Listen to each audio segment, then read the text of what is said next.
Get started. As you can see, the previous session went a little long. Lots of questions.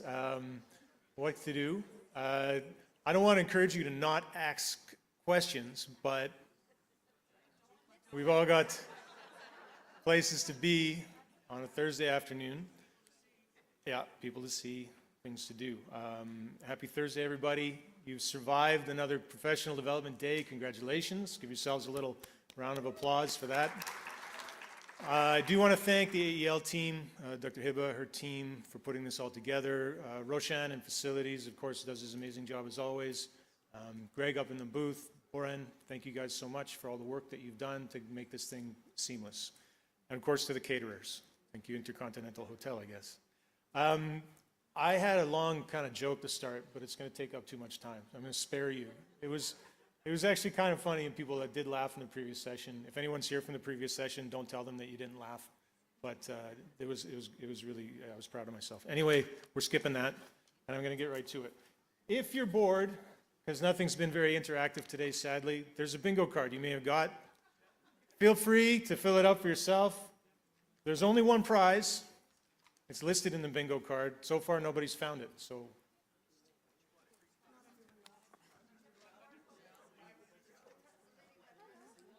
Here are the policies that we're going to be covering today. I am going to try to go through these quickly. I am also going to pause after I present each of the policies procedures in case people have questions about that specific document. Okay? Before we get started with this, I want to tell you quickly about what the process is for getting a policy done. It starts with an idea. We need a policy for this. After that, what happens is we do benchmarking, means we compare 4, 5, 6, whatever we need, other universities.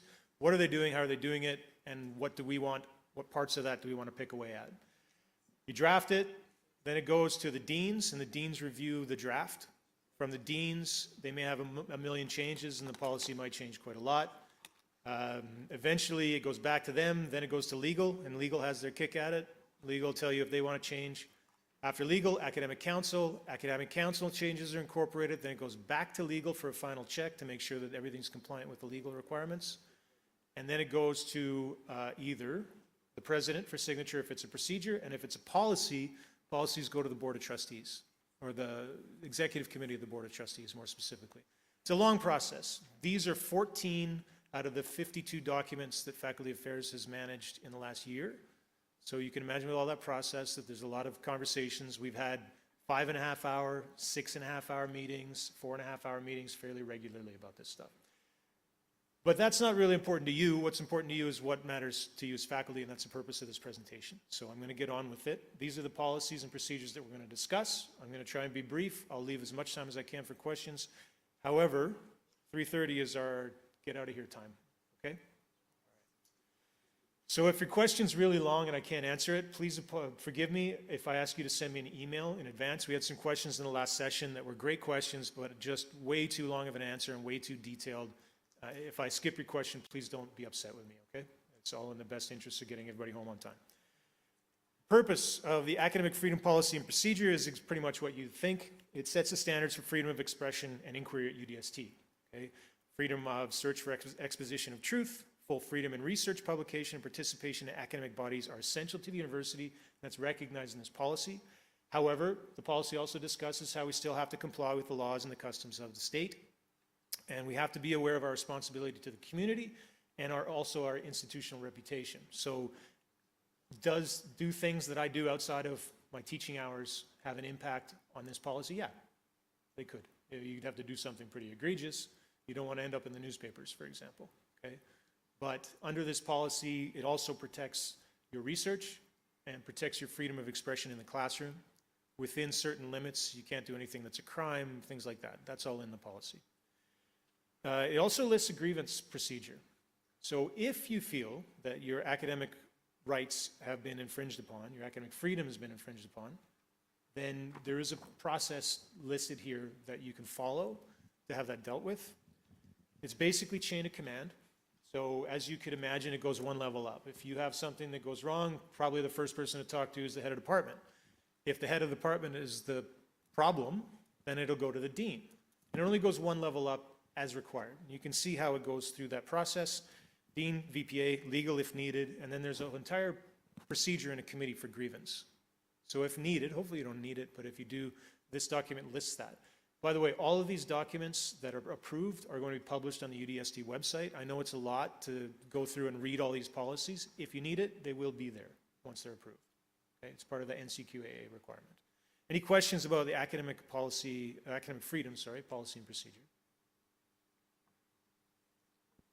We've got mics if anybody has questions. I see no questions. We're going to move. Credit hour. You can see at the bottom how credit hours are calculated. 1 hour classwork typically requires 2 hours of student work at home. We have 15 weeks of classes. That makes 1 credit. 3 credit course, 45 hours of student work. So in other words, the CLOs have to require 45 hours of work from the student. And PDA governs this. I'll show you some examples. A lecture, 1 hour is a credit. If it's an LTH, which is a type of delivery where you're in a large classroom like this, lecture theater is the name of it, that's still a 1-to-1 ratio, contact hours to credit hours. Labs are different. Labs, it's 2-to-1 ratio. So if you're teaching a lab, you teach 2 hours, you get 1 credit. Quick question, if you have a 1-hour lab, how many credits do you get? Should get a half, but you don't. We round down at UDST. No harm done, but we round down. A lab of 3 hours would be a 1-credit lab. Okay? However, if you have a 6-hour lab, how many credits do you get?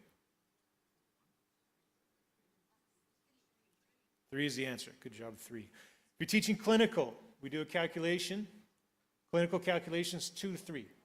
2/3 ratio. So if you're teaching a clinical class, maybe you're doing lectures, but you're also doing clinical. In order to get your credit calculation that determines your workload, we'll multiply by 0.67. So you get a 2/3 ratio there. So if you've got, let's say, 35 hours or 32 hours of clinical, it'll work out to around 22 credits of equal workload. Okay? Just so you know. No half credits, which we discussed. The role, one of the many roles of program development is to monitor to make sure that the classes that you're teaching require the appropriate amount of work based on this 1 + 2 = times 15 = one credit kind of ratio. So if it's too much work or not enough work, then the head of department and the teaching team will work with PDA. Okay. Any questions about the credit hour policy and procedure? 3-hour lab, we round down. So it should be 1.5, but it's 1 credit. 1 credit for labs. So the last session, the department heads were all like, wait a minute, should I change all my labs to 2 hours and then people aren't working for nothing? I said, it's a good idea. Any other questions, please? You don't. It's just expected. So how do you enforce it? You assign homework. Do our students do homework? Sometimes.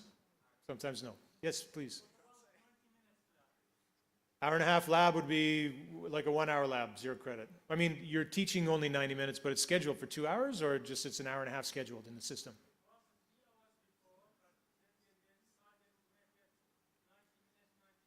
Yeah. The big thing here is what do the students get credit for? If the students get 3 hours of time and it's a split lab, it's okay. It's still a 3-credit lab, three contact hour, 1 credit lab. Please.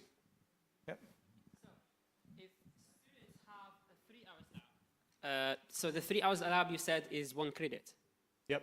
But you do 2 of them and you have 6 hours lab. Again, it relates to the student. So you still have 2 credits for 6 hours lab. Correct. And that's how it's been the entire time. Just FYI, that's not a change. That's how it's been. The change is actually, if you have a 6-hour lab, it used to be only 2 credits, it's now 3 credits. Please. I have a course. Yep. Where I have 2 hours lecture and 3 hours lab. So how to calculate the credit hours? 2-hour lecture? And 3 hours lab. Yep, so you get 3 credits for that course. So 3 credits. Yep. Yep. Any other questions? Yeah. Please. Sorry. Is this equation right? Sorry, I don't know where the equation which you presented at the end. We are confused. I'm sorry, I don't understand your question. My question is that you have a calculation at the bottom of the slide. 1 + 2 × 15 = 1. Credit hour. Over the course of a semester, the So- calculation of a credit hour is that. Yeah, it actually violates the mathematical things.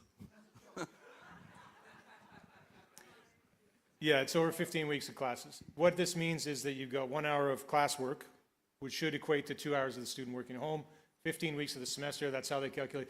By the way, this is from the American University Manual. This is not something directly from us, right? This is standard across the world. Excuse me. So how do you measure the workload? I'm going to get to workload a little bit later. I want to rush through this if it's possible. I will answer your question later on. I'll show you it later, okay? Did you have, Sean? Yeah, go ahead. I have a question. Is this rounding down something universal or UDST, or is there any university in the world that is rounding up? Good question. I wish I had the answer for you, but given the time constraints, I do not. The way we do it is round down. My suggestion for those of you who don't like the rounding down, and I understand you may be teaching a lot of labs, please speak to your head of department and have them look. I encouraged them in the last session. I'll encourage them again now. Have a look at your labs. You really need 3 hours for that. A lot of the stuff was stuff we inherited when credit hours didn't make a difference back in CNAQ times, right? So those 3-hour labs have just kind of hung around. But do we need them? Can you get it done in 2? And then you're not wasting, you're not losing any time, you know, with the half credit thing, okay? You can still do curriculum review. I'm going to move ahead. In terms of curriculum enhancement, when you're making changes, the big thing is when you're doing course improvement, it's separated into 3 categories. Previously, it was a little unclear at the university where things should go, what level they needed to go to. This policy clarifies that. There's 3 levels. One is the department level. So if you've got a fairly minor change, and I'm going to show you the specifics in a second, that can be handled in-house, basically. You can make a decision with your head of department and the teaching team. You can make a change to the curriculum that way. Second level requires a slightly higher degree of approval. That goes to your college curriculum committee, and the dean will have to be involved and approve that. Third level is quite extensive. This is like program level changes where you're changing the program structure, stuff like that. That'll have to go to the university curriculum committee, academic council, and the president for sign-off on any decision like that. It may have to go to the executive committee if you're putting through a PPP, which is a preliminary program proposal. Board of Trustees approves CPPs, comprehensive, meaning final program proposal for new programs. This is the separation of the levels. I'll let you read it. There were a lot of questions about this. We spent about 15 minutes on this slide in the previous one. I'm not part of the program development group. I have about the same amount of knowledge about this as most of you. If you have very specific questions, please email them to me and I'll pass them on to Stephanie Dalton and one of her team will get back to you. However, there may be some questions I can answer for you here. I'll let you know if it's something that I need to defer the question, okay? Quickly, level 1. If you want to change a typo, you want to change the assessment in a course, less than 20% of the assessment changes, you want to change a textbook, things like that, or a prereq, you can do that just in-house. The purpose of this policy is to not gum up the system and have to go to multiple levels for approval for small things, okay? The majority of changes that happen in a semester are level 1. So why waste a lot of time? The head of department can sign off on that, okay? And as long as there's approval from the program curriculum committee. Level 2 is more significant. You can see the list here. These changes have to go to dean level approval at the college curriculum committee. It has to go probably from the PCC to the CCC, in other words. Okay? Third level is academic council and potentially beyond, as we talked about before. This is where you're changing high level stuff in a course or high level stuff in a program. This is much more extensive, requires a lot more approval levels. Okay, so this just delineates those things. Are there any questions about this? Hopefully not something that I can't answer. Please. Program educational objectives. Yeah, in foundation you won't have those. Gen Ed, they don't have them either. Yes, please. That when a typo is corrected, then this kind of stays consistent across all the institutions. We have eLumen for that. That's managed by PDA. So, you want to make a change. Generally, the department head will make the change in eLumen once he has approval from wherever he needs to get approval from. And it's managed now through a system, which is it's a fantastic change to have that system because it speeds things up for us. Please. Yep. It is. That was one of the 5-minute questions from the previous session. I'm going to have to defer that, I'm sorry.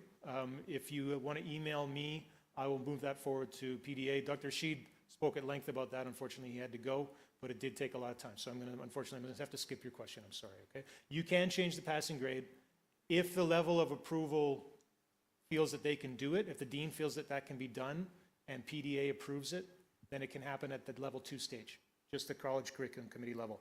If, however, it's like, impact multiple programs, things like this, the passing grade may need to go up to level 3. And there's a little wiggle room for some of these things in there. That's the short answer. If you want the long answer, please email me, okay? All right, thank you. Any other questions about this slide? Yes, please. So what about the mapping of the CLOs with SLOs? Is that in level 1 or level 2? CLO and SLO mapping, you can see that level 2 would be CLOs. I would say that'd be at minimum a level 2. Thank you. Yeah, sometimes we have a very long discussion in our department. Let's say you want to change some topics. So where they land, in level 1 or level 2? That would probably be a CLO change if you're changing topics that students are learning, right? So if you're changing an actual learning objective, if by topic you mean learning objective, that would probably be a level 2 change. So if we don't change the learning objectives, so we just change or try to edit the topics, is it under one of these levels or? You can edit it slightly without potentially having to edit the CLOs. Again, I'm trying to avoid like all the intricacies of some of these questions. You can edit slightly the phrasing of the CLO. Actually, no, I apologize. You can't edit the CLOs. I'm sorry about that. I remember now. You can't edit the CLOs without approval from the College Curriculum Committee. So that's a level 2 change. Questions about this? This always brings up a lot of questions. Okay, I see no hands, so we're going to move forward. In terms of PD, what we're doing today, the policy and the procedure I'm going to cover in this one slide. The policy acknowledges that PD establishes a connection between personal development, student success, research impact, and the standing and ranking of the university. So that's made clear in the policy. Everybody is expected, anybody on a full-time contract is expected to participate in PD, and I'm preaching to the choir because you're all still here, but it's optional for part-timers, but it's encouraged. Part-time people want to make themselves known. Part of that is participating in PD. They split it into 3 categories. What we're doing right now is an AEL offering, the first column. Okay, that's in-house PD. Anything that AEL offers, if they have a training program available through D2L, you sign up for some kind of training through applied and experiential learning, that's called an AEL offering in the policy. They also have subject-specific training. Let's say that you are in health sciences and you want to get trained on some of the machines, or you want to get trained on the boiler in engineering or trades. Those are subject-specific trainings, and there's pathways and methods to get that done. Funded as well in some cases. And the big one that a lot of people want to know about, particularly people that are applying for promotion and want to advance their academic careers, is personal PD. And that is involving research, whether you participate in associations or you have membership in associations. And then the big one, of course, with the funding is external conferences. I think you saw the slide earlier if you were here. We've had 88 full paid conference approvals to date in the calendar year since January, which is a big jump. The funding for PD has gone up a lot. I'm going to talk about that just briefly. The criteria, which you can see in the very bottom square there, is about the process. The procedure is, if you have a PD request, you want to go to a conference, you want to present a paper, things like that, the starting point is actually your dean. The dean will give you advice and vet whether this is a good idea for you or not. Does it benefit the college? Does it benefit the department? And then once you get the dean's approval on it, then you can send an email or shortly an interfolio request. We're going to automate this in interfolio so the procedure's faster. And faculty affairs will send you the forms. You fill the forms out, and then we analyze it. Things that we look for in approving conferences to go to the VP stage for approval. Is it a Scopus paper? If it's not a Scopus paper that you've already completed, are you presenting an abstract for a paper that's going to have enough of an impact that the university would want to fund that? So there are possibilities even if you don't have the paper published. Okay? What's the benefit to the faculty that you're going to be working with, your department or your college? What's the benefit to the university? You definitely want to be publishing under a UDST affiliation. Okay? In terms of the next steps, once we've vetted it and everything's there, we'll send it to the Vice President. Dr. Rashid will look at it. If he approves it, then you have to fill out another form. With finance, it's called a journey authorization form. Multiple steps to this. It goes from you to faculty affairs, the VP, to the president for his review, then finance, they approve the money, then back to the VPA and he notifies you. So it's a long process. We're trying to automate that in Interfolio as well, so that that is sped up for you. Just the key thing that I want you to understand is if you're thinking of applying with all of these procedures, is it enough to give us 1 week's notice to process your conference request? No. Okay, so we're asking in the policy for a minimum, I think, of 4 weeks. We recommend if you can give us more time to get everything through that lengthy procedure, then please do. Any questions about professional development policy procedure? Please. So would the suggestion be that I pay it myself and then I apply for reimbursement instead? Typically, they'll only approve stuff that's done ahead of time. We have approved things in 3 days in the past, but we don't like to because, people are working a lot of overtime to get that done. But if you send it in, it's better to get the approval. They say better to beg forgiveness than ask permission. In this case, probably not, because finance will be there, and if they don't pay you, they don't pay you.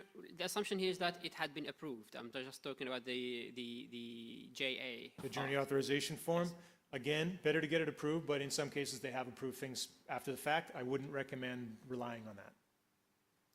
Okay, thanks. Anything else for PD? Sorry for rushing. I know it's rushed, but I'm sure you'll all appreciate it when we leave on time. Oh yeah, if you're missing any classes for approved PD, arrange coverage with your head of department. There's also going to be a clause in the policy and procedure that once you get back, you got a bingo? Great job. Hang on to it. Once you get back, there's an expectation of reporting back. So you've gone out, maybe in some cases you might have been paid 25 or 30,000 real to go on this PD trip. Not all cases, but some. They want to get something back out of you, and they'll ask for you to do some kind of delivery of the information that benefits the department. There's a lot of different ways that can happen. There's specifics in the procedure that you'll see once it's published, okay? I'm going to move. Yes, please. John, quick question. So I have the JUSRA award. So if I'm going to a conference, JUSRA will pay for it. But do I need also to submit the GA form? I just need the off days. You just need the time, right? Yeah. There's no financial approval required, No. and they don't require a JA form from you. So what's the process? You just go for the first part, everything up until step 4. Okay.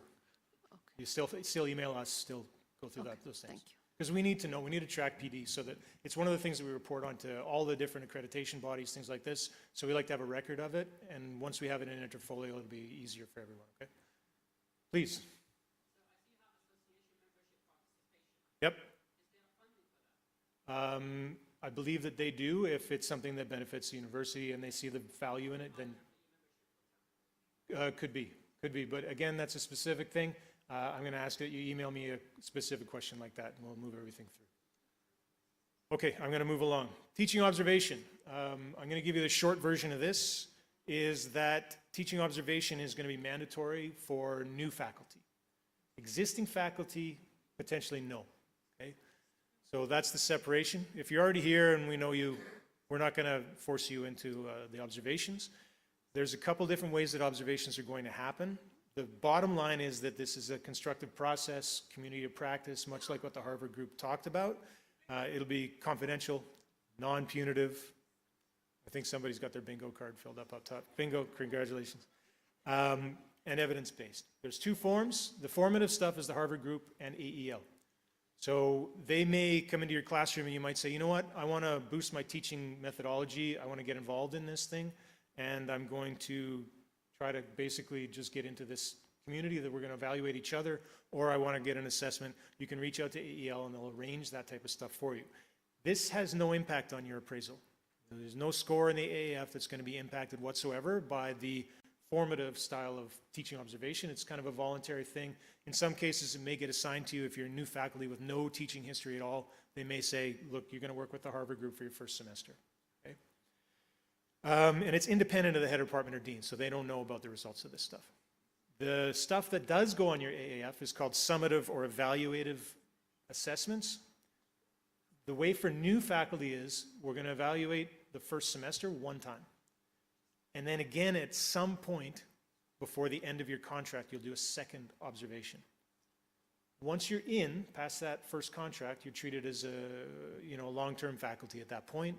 You may probably not have a teaching observation. It could happen. It probably will not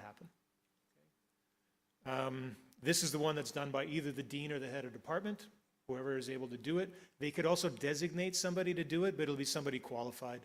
And I'll go through the procedure in a second. There's 4 steps, which is typical of teaching observations. You do the pre-observation meeting. Let's go over your lesson plan, what are your goals, give me the documents that you're going to be using, and we'll go through all of that. You have a conversation and chat about that. Then you do the observation. Then they'll take notes. You do the post-observation meeting within a week after the fact by policy. And during that time, they'll go through what were your objectives, how did you meet them, did you meet them, did you not? And there may be an action plan result out of that. Like, let's say they have that teaching observation meeting, and then they'll say, okay, for your action plan for your appraisal, we're going to ask you to put this in there. We want you to work on that one thing, okay? So that this informs your ongoing action plan from year to year in your appraisal, okay? I'll get to the procedure part of it. The dean initiates an observation. So you get an email from the dean. You get 2 weeks prior to the lesson. Typically, you get to pick the section and the timing. So you can pick the group. Okay? A lot of people wanted to know about that last session. Okay? You meet to agree, you plan the lesson materials, you get your feedback after the observation within 1 week. Meeting discusses the objectives. You may get an improvement plan. This is part of the policy and procedure. Let's say things don't go well and they say, okay, well, look, we want you to work on this. Here they'll potentially assign PD, you'll have an improvement plan done with AEL, and you'll work on it. And then once that's signed off on, then it's done. There's no more of that. If you repeatedly can't meet the objectives that are laid out by the improvement plan, then there's consequences to that, of course. Okay. For part-time faculty, they're going to get assessed in their first semester, in the first half of their first semester. Many of you know that there have been student complaints about part-timers from time to time, so this is a result of that. We're going to now assess them not in the back half of their first semester when the students are already halfway through the term. Part-timers are going to get assessed in the first half of their first term at the university. Any questions about teaching observations? I'll skip that part. I've got my microphone people on their toes today. Thank you. No questions. Promotion. Those of you who know Greek mythology, you're looking at your bingo cards right now. Okay, so promotion is the longest process that we have at UDST. It takes a minimum of 10 months from the time you apply for promotion. I'm going to go through that in a minute in the procedure. Promotion is restricted to professor ranks. So lectures, no. Clinical, no. However, professor rank, if you're moving from assistant to associate or associate to full, you'll follow what's called the promotion policy and procedure. If you are not of those PhD holding ranks, you'll follow something called ranking that I'll get to in a minute. And there's good news for those people at that level shortly. So the promotion is tied to your appraisal. When they pull your files, what happens is in September or October, Dr. Rashid will hold a meeting. He'll go through the entire promotion process with the PhD or professor level people. He'll explain that the AAF has a huge role to play in your promotion because that has to get submitted along with all of your research and all of your credentials and things like this. So you submit all these different levels, research, service, teaching, your student feedback, it all has to be at good or above. You have to have 5 years at your current rank in order to be promoted to the next one per policy. You have to have generally at least 2 years of service with UDST before we'll entertain a promotion request. There's one exception. The president can waive 1 year of service at UDST, but he typically does not waive 1 year of rank service. Does that make sense? So if you've only got 4 years as an assistant professor or associate and you want to apply for promotion, we'll typically say, please wait 1 more year. If you've only been at UDST 1 year, but you've got 5 years at rank, then the president can waive 1 year at the university. But it's not that common, just to let you know. Okay? There's 8 stages of review for promotion. The longest of these is external review. Okay, you go from the faculty affairs vetting, where we just make sure that you meet the minimum criteria. The dean has to have a look at that too, to make sure that he supports your promotion. It goes to a jury of your peers at the college promotion committee, then it goes to the university level committee, and then they decide whether you move forward for external review. External review, again, is a long process. Once it's completed, it comes back to the promotion committee. They read the external review reports. They decide if your promotion's approved. And generally, if the external review recommends a promotion, then it's done. Okay, that's my experience with it. Then the word goes to the VPA. Then he informs the president. President signs off on your promotion, and you'll get a direct letter from the president. If you are not approved at any point in the process, you'll be informed by the VPA. Okay, so we don't make you wait till June when the president signs off on everybody to find out whether you got promoted or not. We'll tell you as soon as it happens. And you try next year. Any questions about promotion for professor ranks? There's a whole long thing on it in September coming up. For everybody else, for non-PhD holders, for non-professor ranks, we're going to do what's called re-ranking. So there's a committee, which is the deans and Dr. Rashid, and they sit and they review cases on paper that generally we email to them, and the complicated ones, they have a meeting. They look at your credentials. So let's say you have a master's degree, but then you earned a PhD, and you feel, okay, I'm ready for assistant professor now, and I'd like to get the salary upgrade and the workload reduction and the research burden, then that can be now brought to the ranking committee. This is a very positive change for people at the non-PhD ranks, let's say, because in the past, what we've made you do is apply for an available position and compete against our external applicant. That is now changing. It's positive for faculty. I'm very happy about this outcome for people that are interested in getting a PhD. That you now have a chance to just throw your credentials to the ranking committee. They'll look at your research, look at your CV, look at your years of service, and they'll look at your appraisal, and then they'll make an evaluation on the spot. It's a fast promotion, very fast. I should say that the minimum requirements for let's say, obviously you're going to need to get your PhD. There's also possible promotion from lecturer to senior lecturer, depending on your credentials. Senior lecturer minimum requirement, 5 years of service at UDST, 2 Scopus level papers. You don't have to be first author on those, and you have to have at least good or above in all of your appraisal categories. Those are the eligibility criteria for that. Okay? So if you do want to be promoted to senior lecturer and you do have 2 publications and you do have good service, that's a possibility. It just involves going to the ranking committee. There are other criteria involved, but that's the minimum. Okay? Any questions about the promotion stuff or the ranking stuff?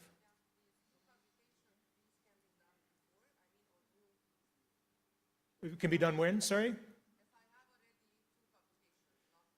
Yeah, if you have 2 Scopus level peer-reviewed publications, and you'll have some kind of a H-index, right, then you could apply. However, you're going to need the recommendation of your dean, let them vet it, and let them help you submit the case. And you can send a request to Faculty Affairs, and we'll have the case reviewed by the ranking committee. Not everybody that meets the minimum criteria will get approved, but if you want to take a shot at it, I'd encourage you. There is a salary increase for senior lecturer. Any other questions? People are starting to see the time. Workload policy. This is it. This is generally for academic members. We separate them into faculty. Faculty is professor and lecturer ranks. Instructional members would be clinical instructor, lab instructor, TA, things like that. Faculty get measured in credits, which we saw before. Instructional members, their workload is measured in contact hours. Okay? So the workload policy outlines what you should be working per week for the semester, like that. So listed by hours a week. The one thing about this is the workload policy also discusses the expectations for service, research, and professional development. They're worked into that. Somehow, you see a 40-hour work week, and most of you work a lot more than 40 hours in a week, but the policy itself is based on a 40-hour work week.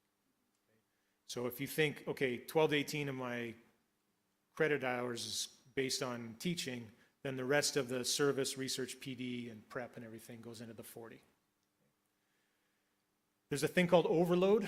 Let's say that you teach, you're a PhD holder and you teach 14 credits your first semester, 12 credits your second semester, and then let's say 8 credits your third semester, you're technically at an overload situation. At the end of the academic year, they pay out overload money. And that's a weekly, how much surplus work did you do? Okay, so calculate over the course of the academic year. However, you can't apply for overload, unfortunately, after one semester. You have to wait to the end of the academic year, end of spring term. Okay? Overtime is something that you could do if you're on a project.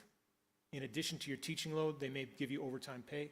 All of these things can be applied through faculty affairs, and there's a thing called the time release from teaching that you apply through your department head, signed off by your dean and the VP, where you got a project, and instead of paying you, they give you time off, time in lieu, or time, not time in lieu, but time off the teaching load.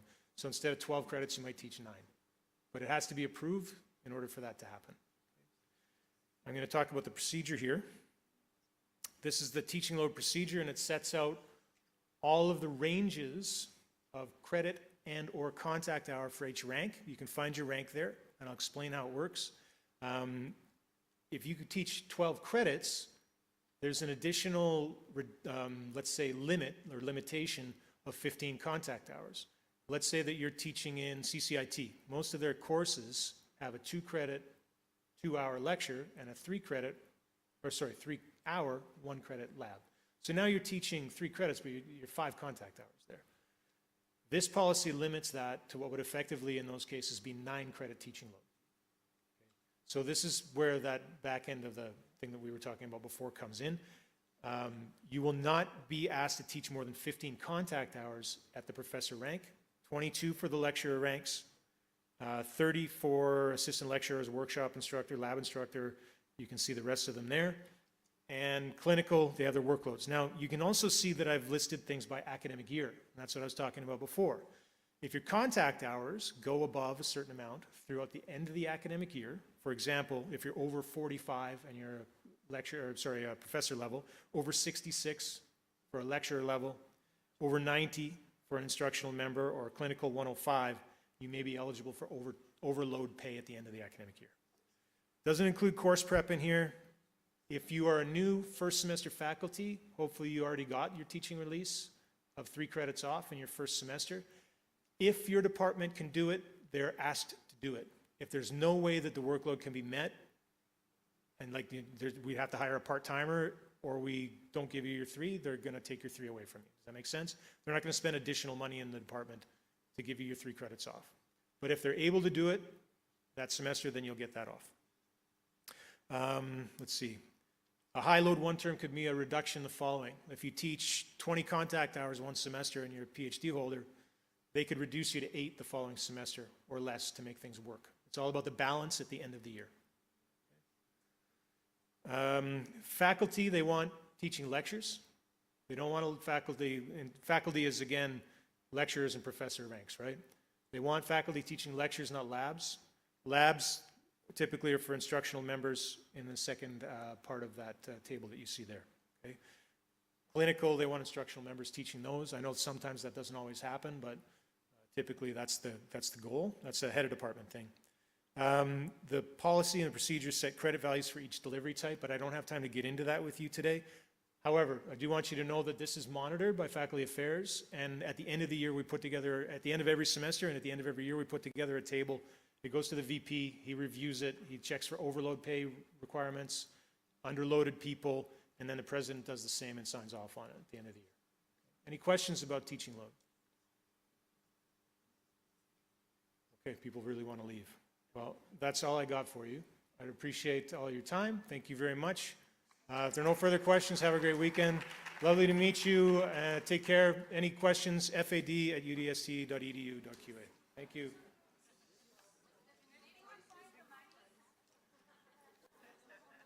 Nobody found the money? Money for me?